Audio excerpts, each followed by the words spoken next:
ano ay siyempre after nitong mga ano, may mga output na sample print. Ako naman kasi hindi talaga hindi talaga daily basis mag-print.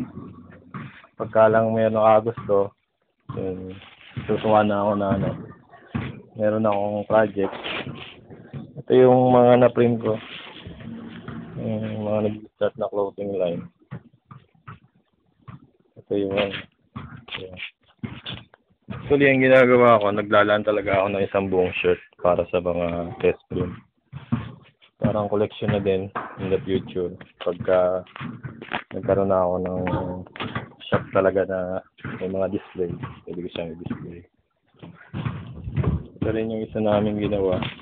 So, actually, malalaki yung mga print ko eh. Engage ako sa mga malalaking print. Although naliliitan pa nga sila, pero sa akin malaki. Yan yung Spanish programmer. Dead Cult. So, magagaling yung mga artist na naggagawa nito eh. So, pakita ko sa inyo. Ito yung isa sa pinaka gusto ko na design. So, very simple siya. Pero detalyado talaga yung detalyado yung image niya. Tapos, ito kasing shade na to, hindi available. Wala siyang premix na ganitong kulay.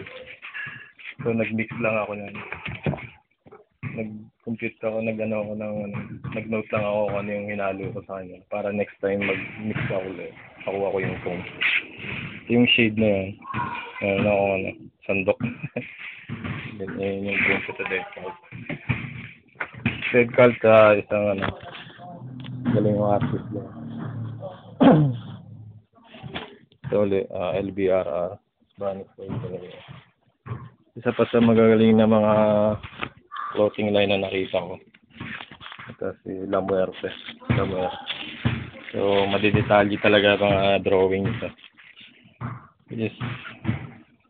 Ang naman, nakuha ko naman yung gusto niyang output kaya medyo okay na kami. Ito isa pa sa design niya, very simple pero super detalye rin din. Kasi engage lang ako sa mga spot color printing. Yun kasi yung madaling gawin eh. Kaya din natin yung mga process pero ito yung madadaling gawin. Yeah. One color job. Pagka mga polo shirt, ito yung gawa ko. Parang nakalutang kasi makapal ito eh. Bali 3 patong dito sa press ko. 3 beses ko siya print dry 3 times. LBRR ulit. Sa puti naman siya. Ito pinaka sikat na to eh. Digit clothing. Hindi lahat ng niya ako nagagawa.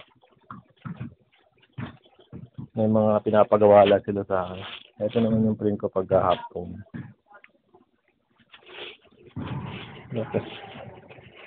Yung recent na project ko, 2 colors lang din.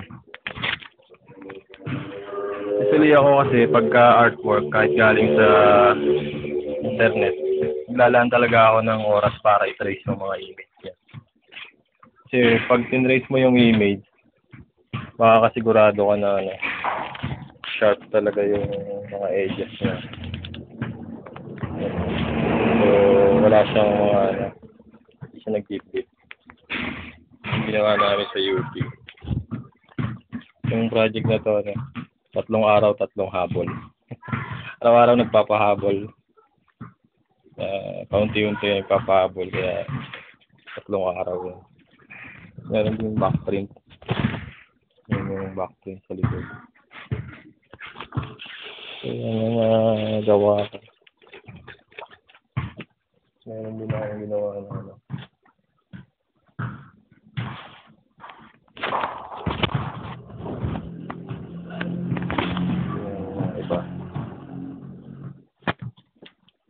talaga pag ano, solo. Solo team. So, kailangan masaya naman sa ano. Dapat lagi kang masaya sa ano, ginagawa mo.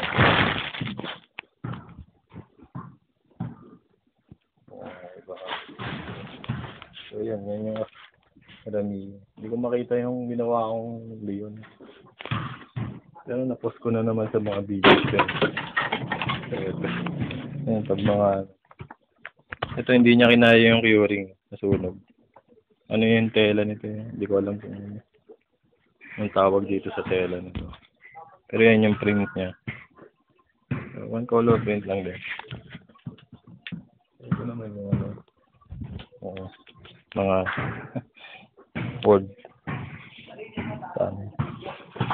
So yan. Yun yung mga laman dito ng aming shop. Pangalat sa talaga.